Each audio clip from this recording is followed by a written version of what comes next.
Hello दोस्तों, मेरा नाम है शिव तिवारी और आप सभी का स्वागत है अनअकैडमी के current affairs in 10 YouTube channel पर। दोस्तों, इस चैनल पर जो भी आपके डेली करंट अफेयर अपडेट होते हैं वो कोई गवर्नमेंट स्कीम या पॉलिसी से रिलेटेड हो सकता है, कोई नेशनल या इंटरनेशनल इवेंट से रिलेटेड होता है, तो उस पर बेस्ड मैं आपको 10-10 मिनट की शॉर्ट वीडियो प्रोवाइड करूंगा जो कि आपके सभी गवर्नमेंट एग्जाम के लिए बेनिफिशियल होंगे। For example bank, SSC, railway, defence and insurance. ये मेरा ब्रीफ इंट्रोडक्शन है। मेरा नाम शिव तिवारी है और मुझे 6+ ईयर का टीचिंग एक्सपीरियंस है और अभी तक मैंने 1 लाख से ज़्यादा स्टूडेंट्स को ट्रेंड किया हुआ है। And guys, as you know, Unacademy is the India's top e learning platform और आज के समय में देखा जाए तो ई लर्निंग से बेटर कुछ भी नहीं है। अनअकैडमी आपको 30 से ज़्यादा कोर्सेज की स्टडी घर बैठे प्रोवाइड करता है। तो आपको करना क्या है, सबसे पहले अनअकैडमी मोबाइल ऐप को डाउनलोड करना है। ये कंपलसरी याद रखेगा, अनअकैडमी मोबाइल ऐप को डाउनलोड कीजिएगा। उसके बाद अपने गोल को सिलेक्ट कर लीजिएगा और उसके बाद आप अनअकैडमी के unlimited live classes, structured courses, test and quizzes को एक्सेस कर सकते हैं। और दूसरा, इस यूट्यूब चैनल के कोई भी अपडेट पाने के लिए आप इस टेलीग्राम ग्रुप को जरूर ज्वाइन कर लीजिएगा जिसका नाम है करंट अफेयर्स 10। तो जो भी आपके वीडियोस हैं, लेक्चर्स हैं, उन सभी का पीडीएफ आपको दे दिया जाएगा और जितने भी वीडियोस रहेंगे उन सब का आपको नोटिफिकेशन मिल जाएगा, ठीक है। और दूसरा, अगर आप अनअकैडमी के एसएससी एग्जाम का सब्सक्रिप्शन लेते हैं तो जो 1 ईयर का प्लान है दोस्तों, 1 ईयर का प्लान है आपका 6000 रुपये का विथ 10% डिस्काउंट। इस 10% डिस्काउंट के लिए आपको कोड यूज करना होगा। मेरा कोड याद रखिएगा, SKT लाइव। और अगर आप 24 मंथ्स का प्लान जाते हैं, ठीक है, 2 ईयर का प्लान लेते हैं, तो 2 ईयर का जो प्लान आपको रहेगा वो रहेगा 6480 रुपये का, ठीक है, 10% डिस्काउंट के साथ। कोई भी आप इसमें से सब्सक्रिप्शन लेते हैं, मे बी 1 ईयर और 2 ईयर सबसे ज्यादा बेटर है, तो कोड यूज करना मत भूलिएगा और मेरा कोड याद रखिएगा SKT लाइव, ठीक है। अब चलिए चलते हैं दोस्तों आज के टॉपिक में। तो आज का टॉपिक बड़ा इंपॉर्टेंट है। टॉपिक ये है कि हम देखें, अगर इंडिया में जो कार्बन डाइऑक्साइड का जो इमिशन था वो पिछले 40 सालों में सबसे कम दर्ज किया गया है। CO2 emission of India falls in 4 decades. तो पिछले 40 सालों में जो कार्बन डाइऑक्साइड का उत्सर्जन है, इमिशन है, ये सबसे कम दर्ज किया गया है। तो ये जो रिपोर्ट दी गई है वो दी गई है centre for research on energy and clean air के द्वारा। और ये रिपोर्ट जो कहती है कि CO2 emission in India has declined the least in 4 decades, ठीक है। तो पिछले 40 सालों में कार्बन डाइऑक्साइड का सबसे कम उत्सर्जन इस समय हो रहा है। इस रिपोर्ट में यह भी मेंशन किया गया कि अगर हम मार्च 2020 तक देखें तो ये जो इमिशन था 15% तक गिरावट दर्ज की गई और अप्रैल 2020 तक देखा जाए तो ये गिरावट 15% से कितनी पहुंच गई, 30%। अब इसके कारण क्या है, इन पर हम लोग चलने जरूर जाएंगे। हाँ, ये डेफिनेटली बहुत अच्छा है, इन्वायरमेंट पॉइंट ऑफ व्यू बहुत बेहतर है कि CO2 का जो इमिशन है वो कम हो रहा है। आपने ये भी पढ़ा होगा कि जो आपका जो ओजोन लेयर में जो होल था वो भी रिकवर हो गया है, ठीक है। तो कहीं ना कहीं उसके लिए कार्बन डाइऑक्साइड में गिरावट जो हुई है, उत्सर्जन में गिरावट हुई है, वो भी एक बड़ा रीजन है। इसके पीछे रीजन क्या है, तो रीजन याद रखिएगा कि जो सबसे बड़ा मेन कारण है वो ये है कि the consumption of oil, gas and coal has decline. तो आप जानते हैं कि पैंडेमिक कोविड-19 की वजह से पूरे वर्ल्ड वाइड ग्लोबल में आज के समय में देखा जाए तो ट्रांसपोर्ट पूरा बंद पड़ा हुआ है, कुछ इमरजेंसी सर्विसेज ही कंटिन्यू की जा रही हैं, ठीक है। जो ऑयल कंजम्पशन है वो भी बिल्कुल कम हो गया है। आपने देखा होगा जो ऑयल के प्राइस थे वो निगेटिव में चले गए थे, ठीक है। जो गैस कंजम्पशन है वो भी कम हुआ है क्योंकि इंडस्ट्रीज बंद है और आज के समय में इलेक्ट्रिसिटी की इतनी रिक्वायरमेंट नहीं है, जिस वजह से जो थर्मल पावर प्लांट थे उनमें कोल का कंजम्पशन कम हुआ है। और ये सभी कारण है, रिस्पॉन्सिबल है किसके, इमिशन के कम होने के लिए, CO2, ठीक है।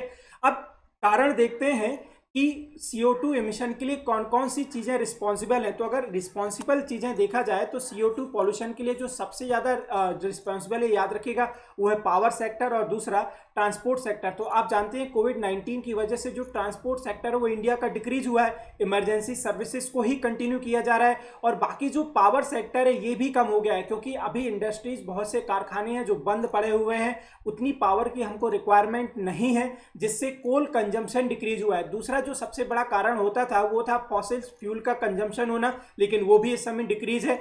और साथ में जो था वो सबसे बड़ा थर्मल पावर प्लांट्स, ये मैंने आपको पहले ही बता दिया।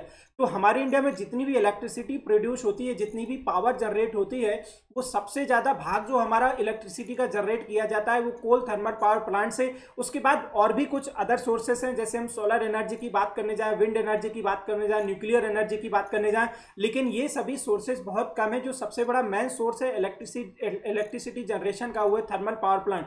लेकिन अभी इलेक्ट्रिसिटी पावर की इतनी रिक्वायरमेंट नहीं है क्योंकि इंडस्ट्रीज बंद है, जिस वजह से बहुत से थर्मल पावर प्लांट है जहां पर कोल का कंजम्पशन डिक्रीज हुआ है। तो ये मेन रीजन याद रखिएगा, कोल के कंजम्पशन का डिक्रीज होना और इंडस्ट्रीज का क्लोज होना। तो इंडस्ट्रीज जो है सबसे ज्यादा रिस्पॉन्सिबल है किसके लिए, CO2 इमिशन के लिए, पावर सेक्टर, ट्रांसपोर्ट सेक्टर और याद रखिएगा कोल का कंजम्पशन और ये फॉसिल फ्यूल। ठीक है, अब डिक्लाइन होने के मेन कारण क्या है उन पर चलते हैं।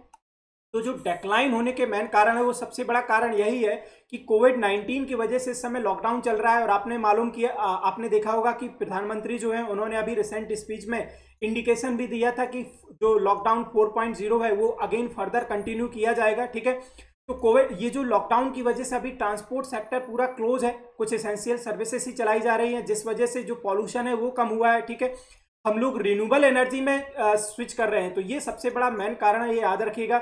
हम लोग अब ग्रीन एनर्जी को प्रमोट करने जा रहे हैं। तो विंड का तो इतना बड़ा हमारे इंडिया में यूज नहीं है, लेकिन हाँ सोलर एनर्जी को जरूर बढ़ावा दिया जा रहा है। आपने देखा होगा सरकार बहुत सारे प्रोग्राम चला रही है, जैसे आपने देखा होगा कुसुम।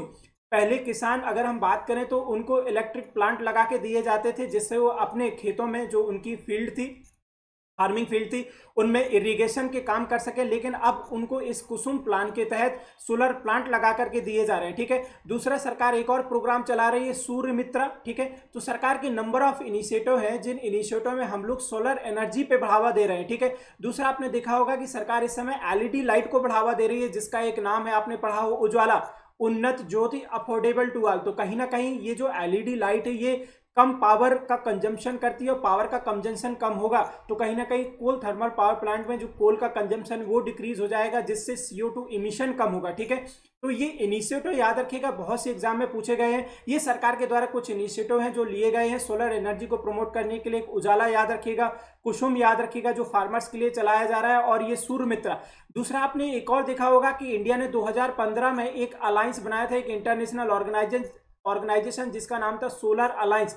तो ये भी एक बहुत बड़ा इनिशिएटिव है जो इंडिया के द्वारा लिया गया था। इसका हेडक्वार्टर गुरुग्राम हरियाणा में है। ठीक है, विंड एनर्जी का इतना कुछ खास यूज नहीं है। तो नई रिपोर्ट ये बता रही है कि हमारे इंडिया में, ठीक है, जो कोल थर्मल पावर प्लांट्स थे अब उसकी जगह जो है वो सोलर एनर्जी को ज्यादा प्रमोट किया जा रहा है, और ये जो इंक्रीज है 6.4% तक पहुंच गया। तो इंक्रीज याद रखिएगा, पहले ये जो अगर हम बात करने जाएं तो अराउंड 4.5 के आसपास था, लेकिन अब सोलर एनर्जी को यूज करते हुए इलेक्ट्रिसिटी प्रोड्यूस करने का जो रेशियो है वो बढ़ता चला जा रहा है, और ये डेफिनेटली बहुत बेहतर है एनवायरमेंट पॉइंट ऑफ व्यू। दूसरा सबसे बड़ा कारण यह है कि the power generated by coal fired power plant reduced. ठीक है, कितना कम हो गया, 15%। और ये बताया था कि अप्रैल में जाकर के ये जो डिक्रीज हुआ है कितना, 30%। ठीक है, अप्रैल में जाकर के 30% गिरावट दर्ज की गई, और मार्च में जाकर के 2020 तक कितना, 15%। ठीक है, ये सबसे पहली बार हुआ है पिछले 40 सालों में, तो ये ऑलरेडी मैंने मेंशन कर दिया। ठीक है, और ये पॉइंट जरूर याद रखिएगा कि many thermal power plants converted into solar power plant. तो इसके लिए दोस्तों याद रखिएगा, आपने देखा होगा एक राजघाट पहले कुछ दिनों में न्यूज में आया था। वैसे तो बहुत सारे ऐसे थर्मल पावर प्लांट हैं जिनको बंद कर करके टोटली शट डाउन किया गया, और उनको अब कन्वर्ट किया जा रहा है इन सबको सोलर प्लांट में। ठीक है, तो ये आपको एग्जाम पॉइंट ऑफ व्यू बड़ा इंपॉर्टेंट रहेगा कि ये जो राजघाट पावर प्लांट है, थर्मल पावर प्लांट, ये कहां पर लोकेटेड है। या फिर इस तरीके से पूछता है कि India's which thermal power plant completely shut down by the Delhi government या गवर्नमेंट, ठीक है, and fully converted into the solar power plant. तो ये याद रखिएगा, जो राजघाट थर्मल पावर प्लांट है इसको कंप्लीटली शट डाउन कर दिया गया है और इसको पूरी तरीके से सोलर प्लांट में कन्वर्ट कर दिया गया है। ठीक है, तो ये कुछ कारण थे हमारे इंडिया में CO2 के एमिशन के कम होने के। दोस्तों आई होप कि आपको वीडियो पसंद आया होगा, so please subscribe the channel. ठीक है, and give your feedback in the comment box. ठीक है, और टेलीग्राम ग्रुप को जरूर ज्वाइन कर लीजिएगा, जिससे आपको रेगुलर अपडेट्स मिलते रहें। और अगर आप सब्सक्रिप्शन लेते हैं, ठीक है, तो सब्सक्रिप्शन के लिए ये कोड यूज करना मत भूलिएगा, और मेरा कोड है SKT Live। Thank you so much for watching this video.